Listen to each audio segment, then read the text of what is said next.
Well, I don't know nothing about it, just that they're building something out there, and it's a dangerous job. Down there, the tunnels under the sea. Alright, everyone, settle down. Let's talk about today's subject. There is some serious competition amongst game studios to create the next big hit. Does anyone here have any ideas? Any at all?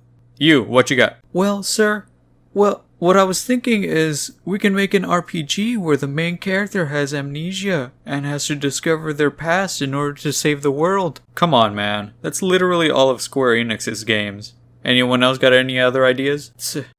I have an idea. Action, bosoms, behind, style, and amnesia. I think that's it. Get it done.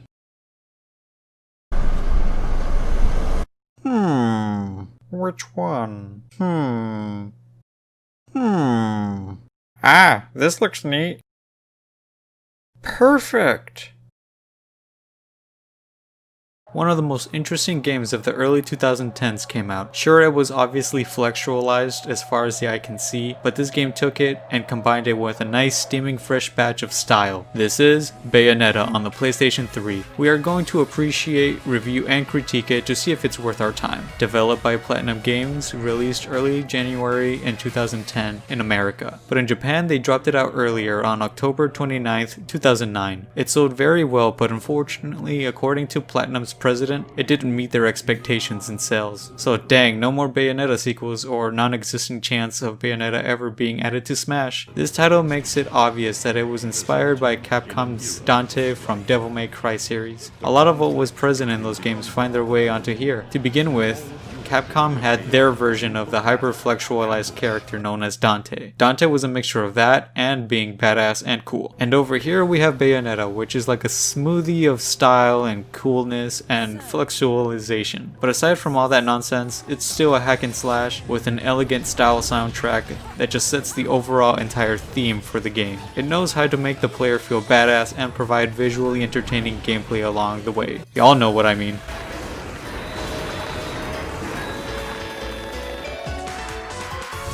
Gameplay. Very simplistic and straight to the point when it comes to our gameplay. We have both punch and kick buttons as well as a shooting button. As you play along, you will punch and kick interchangeably to string together multiple combos for a higher score at the end of each level. Very simple gameplay, but that doesn't mean it's an easy game to blow through. Sure, you can definitely beat it in a day, but it'll still challenge you. Each enemy has a different attack pattern that you have to figure out because once they attack you, you have to dodge the attack. This is where the witch time mechanic gets involved. For anyone that hasn't played the game before, the witch time mechanic is triggered right before you get hit. As you dodge the attack, you go into a slow motion state that allows you to retaliate and combo the enemies without them attacking you for a short period of time. After the witch time effect, the enemies move at a normal speed with their usual attack patterns. The witch time mechanic is really amazing in my opinion. It keeps the player very attentive to every enemy on the screen to prevent any damage to be taking off you. So the game itself does require some cognitive ability and reaction time from the player, so that may turn off a few more mellow, easygoing of the gaming demographic.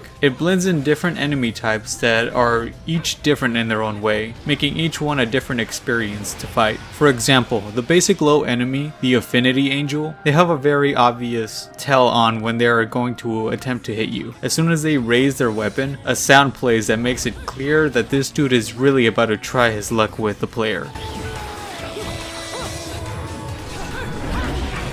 At that time, the player better be ready with the R2 trigger to activate Bayonetta's witch time and counter the attack. Other enemies don't have such an obvious preemptive tell right before an attack, such as Grace and Glory. This is a twin angel enemy that is much higher up in the angel hierarchy, being a tough one to deal with. To begin with, there are two of them that you have to deal with. They are fast, agile, and have the ability to dodge your attacks if witch time isn't applied. The very characteristics that I mentioned about them makes them very difficult.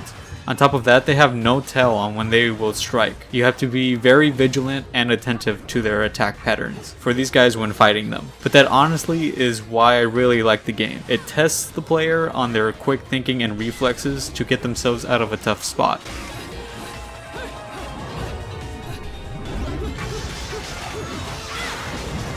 Of course, we have big boss battles. Who doesn't like epically crazy boss battles, right? As I played and fought different bosses, they reminded me of the Kingdom Hearts bosses, in the sense that they are grand and have very fun and interesting visuals to watch. I really loved how I had to keep track of their attack patterns and attack them once they opened themselves up for a counter move on them. There's a boss that stood out enough that I had to talk about him here. It's called the Golem, and it's like a shape-shifting ball that can transform into a dragon's head or a bird that swoops down on you. After defeating it, you get naked and you have your demon friends spawn in and start playing volleyball with it.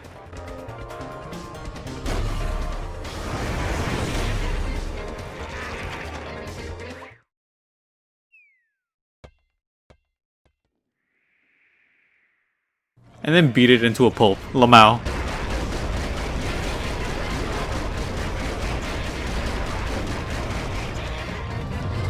A bizarre concept that a lot of people know about Bayonetta, even the people that haven't played the games know about, is the fact that she uses her hair to fight. As she deals heavy blows, a giant fist comes out of nowhere and punches the angelic kind out of existence. Throughout this process, Bayonetta is naked, zero clothes, in the nude. According to the game, this is called the Wicked Weave, where Bayonetta can use her hair as a conduit to summon demonic entities to string together very stylish and cool looking combos while also giving the player some eye candy. So you have your health bar, which is pretty self-explanatory, and then you have your magic meter. This meter fills up the more fighting that you do without getting hit. If you manage to fill up the bar to the end, it'll prompt you a finishing move which will do massive damage as well as look incredibly cool. Here's a few examples of that.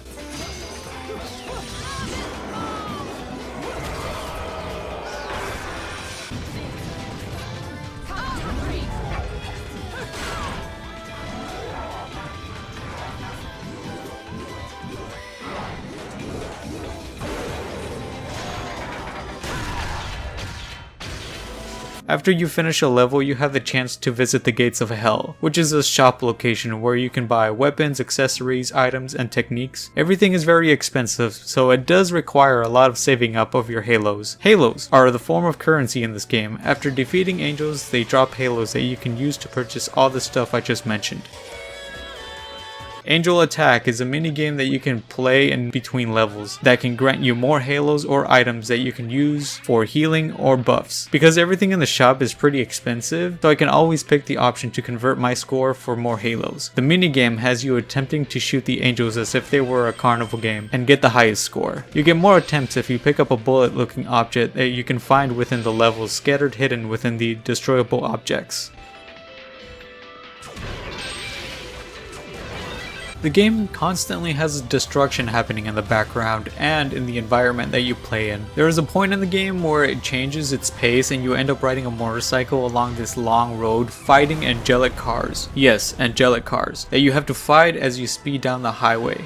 Meanwhile, like I said, destruction is also happening at the same time, making it look pretty chaotic. At this point, we also get a few enemies that we fight. The fight itself takes place on the bridge as it's collapsing in slow motion. So at this time, we can't use witch time because it's already being used, so you can't fight the enemies like with the usual method. So it's all about avoiding every hit and countering with everything that you've learned throughout the game. Coming into the shop, there are more weapons to unlock and use. As you progress through the game, every level has an LP record that you can build by finding pieces hiding throughout each level. And with these, you can unlock new weapons to use against the angelic horde. As you enter the Gates of Hell, Rodin gives you a line of dialogue followed by him teleporting to who knows where in hell and retrieving and crafting a new weapon for you. I thought this was an entertaining method to explain the origins of your new equipment. One of my favorite weapon combinations that I personally enjoy playing with was the katana that you can unlock early on in the game, and the Odette, which is a pair of skates that you use to maneuver around the game's environments as well as use them against the enemies. There are also these things called fragrance that correspond with the weapon that you are using to change small aspects on your appearance. If you purchase the Switch or the Wii U versions of the game, you actually have the ability to play as one of 4 different Nintendo females, like Peach, Daisy, Samus, or Link. But that port is a different story all on its own. There is also a small bit of a crafting system in this game, As you traverse the environment, there are objects that you can destroy, which drop items that you can use for said crafting system. After acquiring these crafting items from breaking other people's property,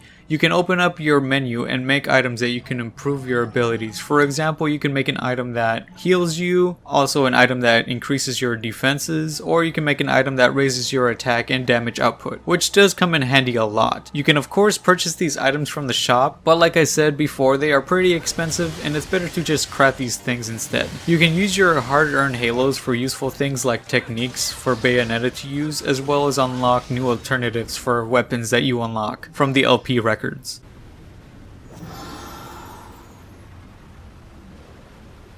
Hidden around are portals that take you to Paradiso, and from my understanding, Paradiso is like the heaven-like realm that serves as a challenge mini-stage that'll really test out the player's ability to fight the angelic boys. I hardly found these places because I prefer to move on with the story, but if you have time to play them, you might as well attempt to complete all of them. They are a fun, challenging change of pace in my opinion. I found one that set me up with fighting the enemies that I've had trouble with that I mentioned before, Grace and Glory. The challenge here was that I only had a set number of attacks that I could do with both my punches and kicks. On top of that, I also had a time limit to defeat them. Now when I say challenge round, I do mean challenge. This tests the player's knowledge of the game's mechanics. There was also one you encounter early on in the game that has you up against enemies, but the catch was that your witch time is deactivated, which does make a battle a lot harder. I really liked the challenge bonus stages because they are well designed around the game's fighting mechanics and really test the player's knowledge about the game.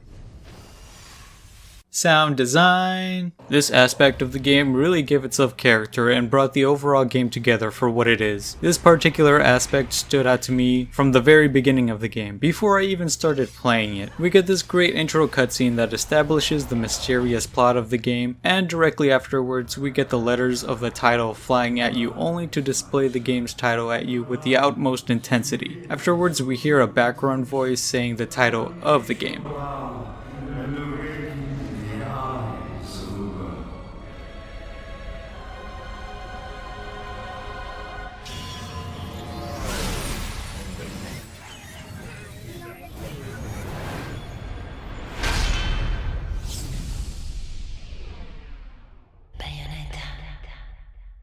I thought this was a great welcome to the game. It gives you a sense as to how grand and chaotic the game will be while you play it. Brilliant title introduction in my opinion. Fly Me to the Moon is a very iconic song associated with the Evangelion anime. In it, the artists Claire Litley and Yoko Takahashi sing the song. Originally written by Bart Howard in 1954, the song has been performed by many artists such as Frank Sinatra, Tony Bennett, and of course our artists from the anime. I honestly couldn't find the artist's name who sang the climax version of the song for the game. Whoever you are, I'd give you credit if I had your name.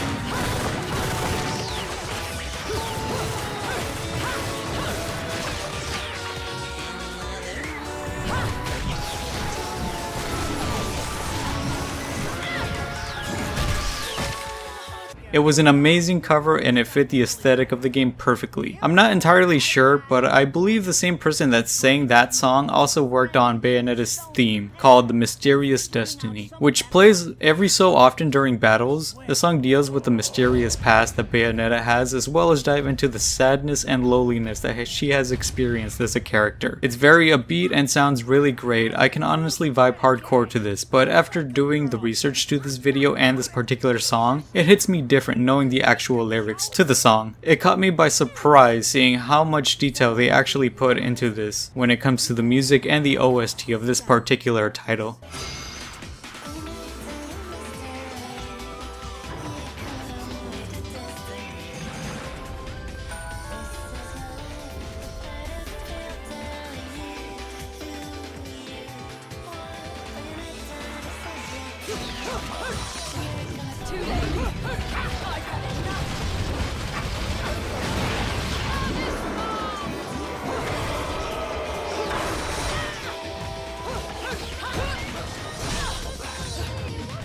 I very much enjoyed and loved the soundtrack. You can really see a lot of effort and time was put into the music of this game. It sets the mood very well and captures the Umbra witch and angelic themes quite nicely. As far as our voice acting goes for this game, it was pretty good. My favorite voices are Rodin and Bayonetta. Rodin's voice actor Dave Fennoy did an amazing job portraying this fallen angel. From his first appearance in the game where he pretends to be dead to summon the angels to take his soul,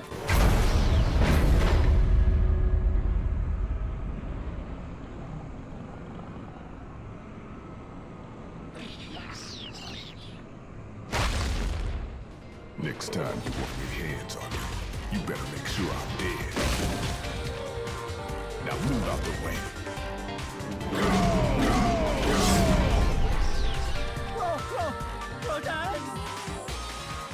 If it ain't my good buddy Enzo, how about you get out of here?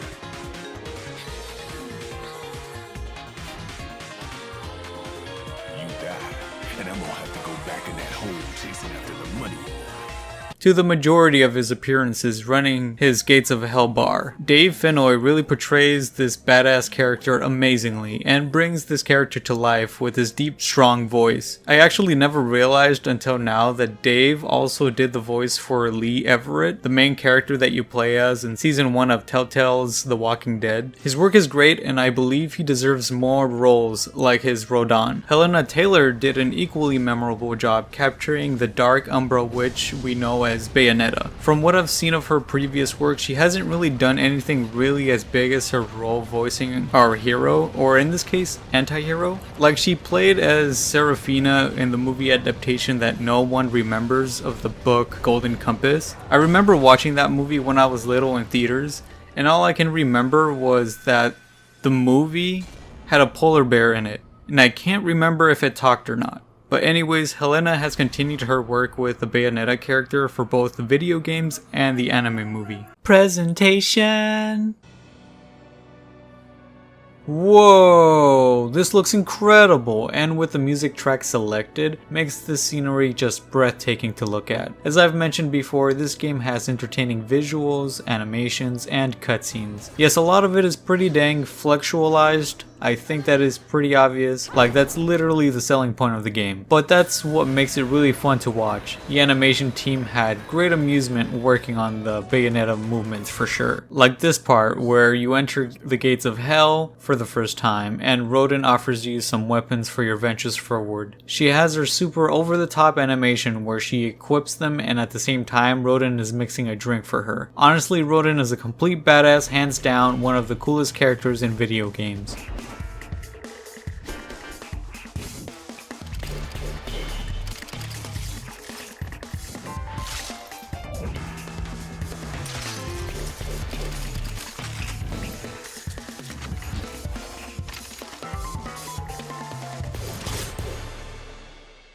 There is another scene where you encounter a doppelganger of yourself and you immediately proceed to have a hyper-flexualized pose-off with said doppelganger. I find it incredibly hilarious where this character's priorities are. Like other normal characters handle the evil versions of themselves, you know, in a normal way. But no, Bayonetta just has a pose-off with her double. It just turns out to be an angel and you can destroy them like this.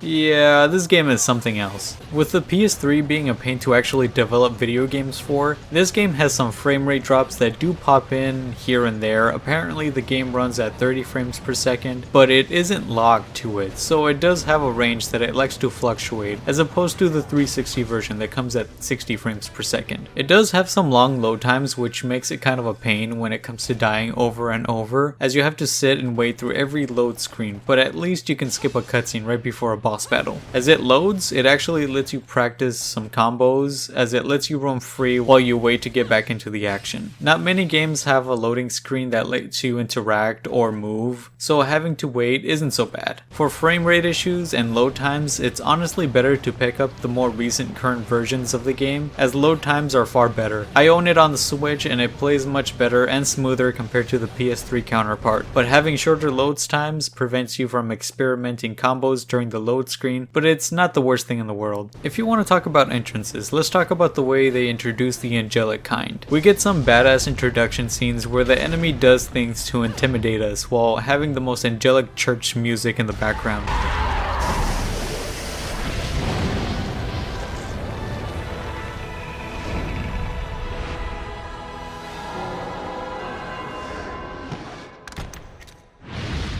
At this point, I don't know if I should be praying for my life or getting ready to confess my sins. But hey, that's one hell of an entrance to our opposing force. As stated before, the game has incredible visuals and animations. During the fights, the more you beat enemies, the more wear and tear that is visible on their bodies, and I really like that touch. It shows enemies looking beat the more you attack them, and then on some bigger enemies, you can finish them off by using your Wicked Weave to summon demonic forces to finish the enemy for you in a spectacular, violent manner. Just makes you glad those demonic forces are on our side. Both the demons and angels have an incredible art direction. Every angel that comes up and every demon summoned by Bayonetta are some of the coolest designs I've seen in video games. They surely had some very talented people working on this game.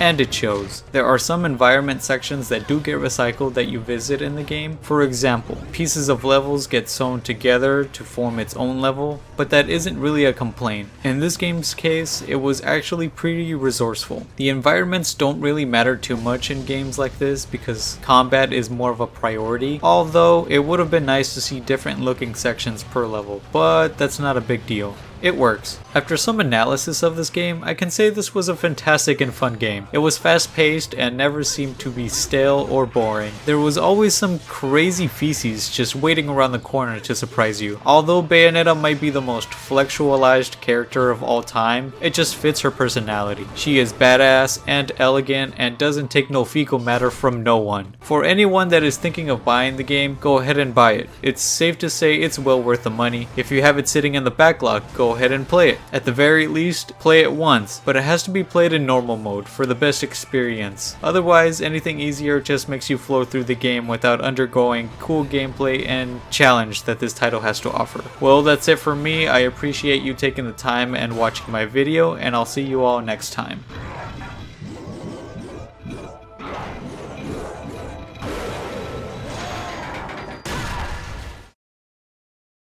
When you think you, well, actually, what happened was, what you think will, actually, If you need to learn how to talk to a lady, ask your mum.